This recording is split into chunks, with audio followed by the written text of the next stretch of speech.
कि विंटर में डाइट कैसी होनी चाहिए। तो सर्दियां अच्छा मौसम है, सर्दियां सेहत के लिए अच्छा मौसम है, ये सेहत बनाने का मौसम है। सर्दियां आप हाइट बढ़ाने का इंतजाम कर सकते हो और अपने हड्डियों को मजबूत कर सकते हो, दांतों को मजबूत कर सकते हो। और शुगर के पेशेंट्स को मैंने आपको पहले ही बताया कि बिना एक्सरसाइज के न खाएं। और फैट मिलती है 50 ग्राम, 18 ग्राम प्रोटीन मिलती है, कार्बोहाइड्रेट 23 ग्राम और सोडियम 11 मिलीग्राम।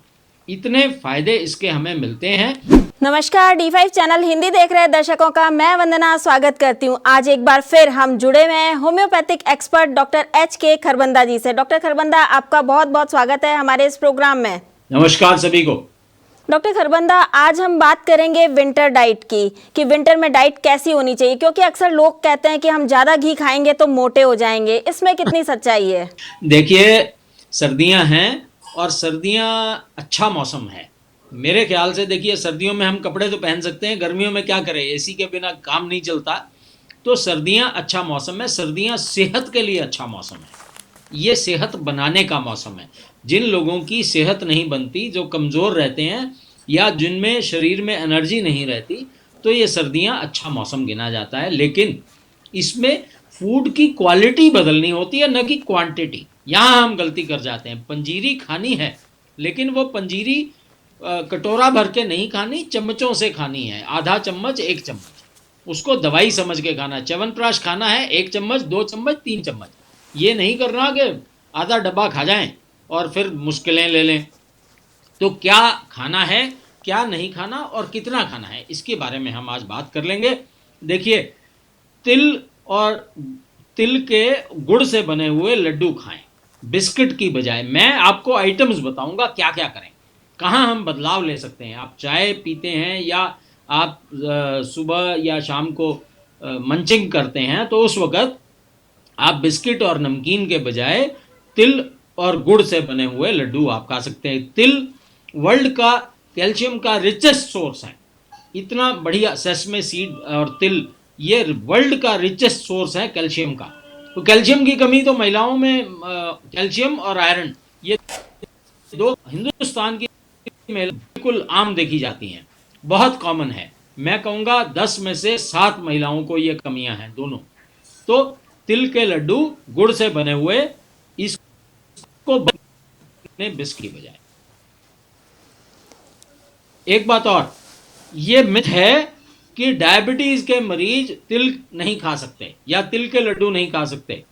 तो मैं ये सलाह दूंगा कि आप पाम जैगरी में बने हुए, पाम जैगरी मीन्स खजूर के गुड़ में बने हुए तिल के लड्डू आप डायबिटीज के मरीज भी खा सकते हैं।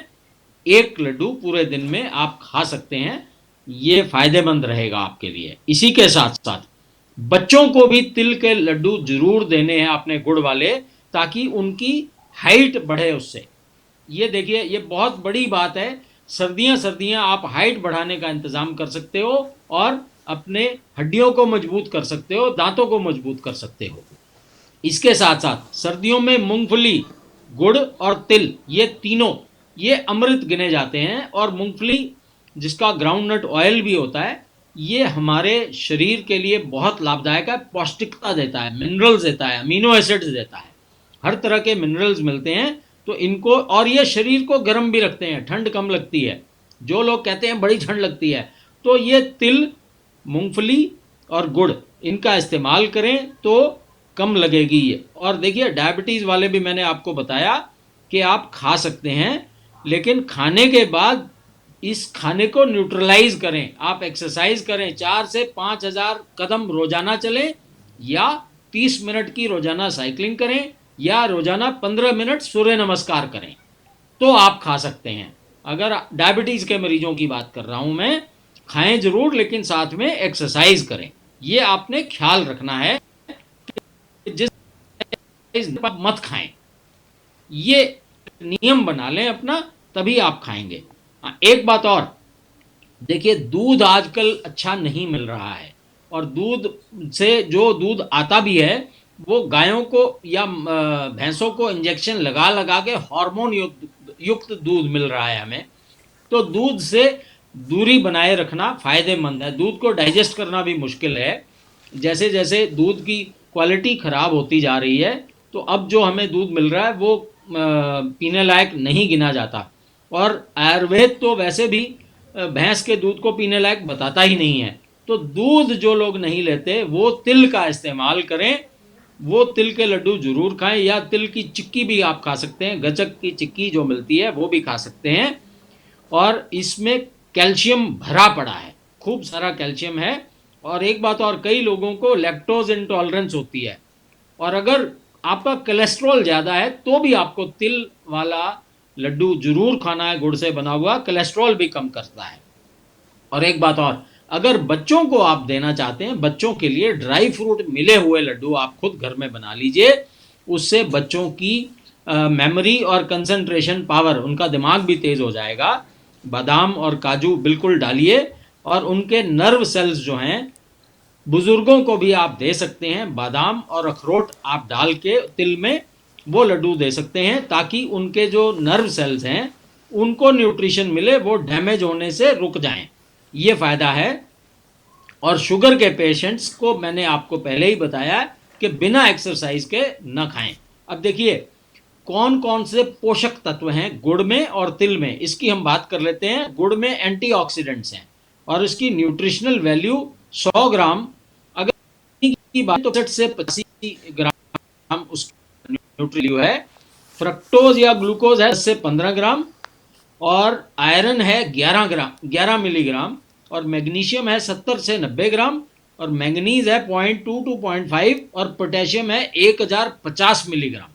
तो इतने न्यूट्रिशनल वैल्यूज़ हैं गुड़ की, इतनी एंटीऑक्सीडेंट वैल्यूज़ हैं इसकी। इसी तरह तिल की बात करें तो तिल में मैग्नीशियम, कैल्शियम, आयरन, पोटेशियम, ये सब का बहुत अच्छा स्तोत्र है। इसकी जो न्यूट्रिशनल वैल्यू प्रति 100 ग्राम है 573 कैलोरी 100 ग्राम तिल के खाने से मिलती है, और फैट मिलती है 50 ग्राम, 18 ग्राम प्रोटीन मिलती है, कार्बोहाइड्रेट 23 ग्राम, और सोडियम 11 मिलीग्राम। इतने फायदे इसके हमें मिलते हैं। एक बात और, पंजीरी, तो पंजीरी भी लगभग इसी तरह बनती है। तो पंजीरी को हम कटोरियां भर के ना खाएं, चम्मचों में खाएं। तो सर्दियों में आप अपनी दिनचर्या को कुछ इस तरह से बना लें, खाना हमने ज़्यादा है लेकिन एक्सरसाइज भी ज़्यादा करनी है।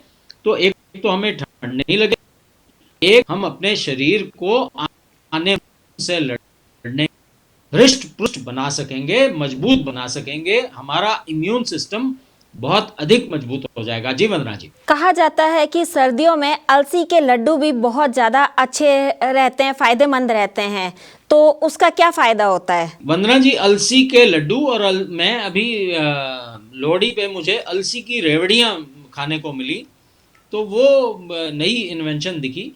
तो ये देखिए भारतवर्ष है, यहाँ कुछ ना कुछ नया मिलता रहता है। तो देखिए अलसी के बिल्कुल अपने गुण हैं, और ये बहुत फ़ायदेमंद हमारा है। ये एंटी इन्फ्लेमेटरी गुण है इसमें, एंटी इन्फ्लेमेटरी। ये आर्थराइटिस के मरीजों के लिए बड़ा फ़ायदेमंद है, ये थायराइड के मरीजों के लिए बड़ा फ़ायदेमंद है। तो ये एंटी इन्फ्लेमेटरी, जैसे हल्दी के गुण हैं लगभग वैसे ही अलसी के गुण हैं। एंटीऑक्सीडेंट भी हैं और एंटी इन्फ्लेमेटरी भी हैं और एंटीऑक्सीडेंट भी हैं। तो लगभग हर तरह के गुण अलसी में भी मिलते हैं। तभी अलसी की पिन्नियाँ बहुत ज़्यादा पंजाब में तो खाई जाती हैं, अलसी की और चिराते की, चास्कू की पिन्नियाँ कड़वी होती हैं थोड़ी सी, लेकिन मुझे याद है मेरी दादी माँ बनाया करती थी बचपन में, अब तो खैर नहीं मिलती हैं। तो वो कड़वी, हमारे बच्चों के लिए कड़वी पिन्नियाँ अलग से बनाया जाती थी, और वो ब्लड प्यूरीफायर होता था, चिराता, चास्कू और जिसको बोलते हैं जंशियाना, चिराता डाल के उसकी पिन्नियाँ बनाई जाती थी, और वो हमारे ब्लड को प्योरीफाई करती थी। इसके अलावा और क्या चीज़ें खाई जा सकती हैं सर्दी में? देखिए सर्दियों में खजूर तो शरीर के लिए हर तरफ से फायदेमंद है। इसके साथ साथ संतरा, किन्नू, माल्टा ये अधिकाय में मिलता है, और जितने भी ताजे मौसमी फल मिलते हैं। देखिए फलों के बारे में मैं एक ही बात कहता हूँ, ताजे, मौसमी और लोकल। ताजे मीन जो सीजनल हों, मौसमी सीजनल है, ताजे मीन स्टोरेज वाले ना हो, फ्रेश हों, और लोकल जहां आप जिस इलाके में रहते हैं उस इलाके के फ्रूट। तो ये ताजे, मौसमी और लोकल फ्रूट सभी आप जो भी आपको मिलते हैं वो सारे खाइए, और ड्राई फ्रूट खाइए, और हम अपने इसके अलावा किचन के जितने मसाले देखिए, हमारे जितने मसाले हैं मैक्सिमम की तसीर गर्म है, जायफल बहुत ज़्यादा गर्म होता है, तो सर्दियों में हम उन सब गर्म चीज़ों का, अपने मसालों का, अगर आप रूटीन में आप अपनी दाल सब्जी में 1 चम्मच मसाला डालते हैं तो आप सर्दियों में उसको 1.5 या 2 चम्मच डाल सकते हैं।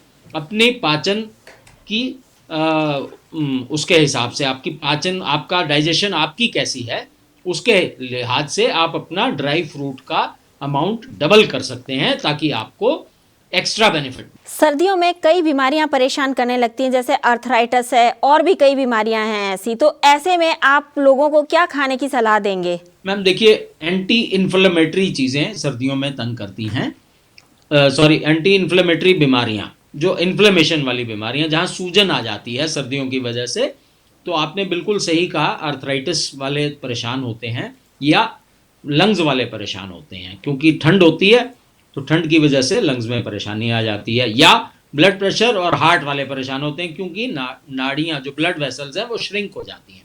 हार्ट अटैक्स भी सर्दियों में ज़्यादा होते हैं।